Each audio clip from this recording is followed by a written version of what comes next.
Mr. Chairman, I rise to speak today in support of H.R.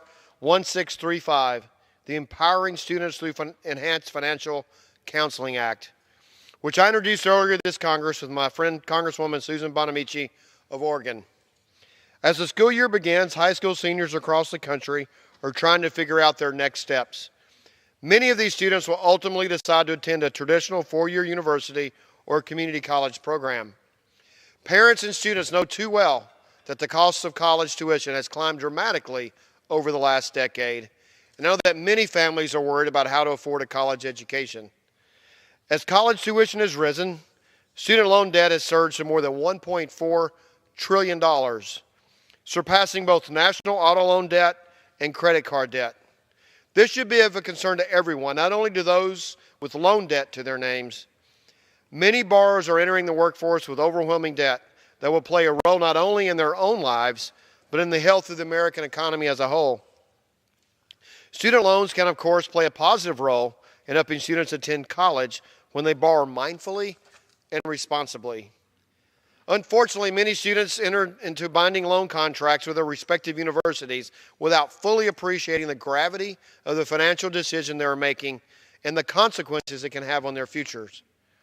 A recent survey of current students and new graduates with a high level of debt found that more than 40% had no recollection of having received financial counseling, even though current law requires that students receive entrance counseling before receiving their first loan. It is vitally important for students to be equipped with all the facts of their loan agreement so they can finance their post-secondary education responsibly and with eyes wide open.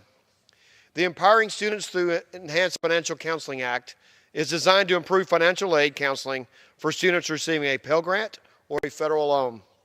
H.R. 1635 increases the timing, frequency, and content of mandatory student loan counseling. Under current law, borrowers are required to receive counseling only when they arrive on campus and upon graduation, which makes it easy for borrowers to lose sight of just how much debt they are acquiring each year and the responsibility they bear to pay it back. H.R. 1635 requires financial counseling for students and parents who participate in federal loan programs before they sign the dotted line on their loans. After that, students would participate in annual counseling so they can continue to understand their financial obligations and how new loans would affect their payments later on. The importance of annually providing information was dramatically reinforced in a recent year when Indiana University reported they were able to reduce undergraduate Stafford loan disbursements by 11%. 11%, or $31 million. By telling students annually what their monthly payment would be after graduation, before the students took out loans for the next school year.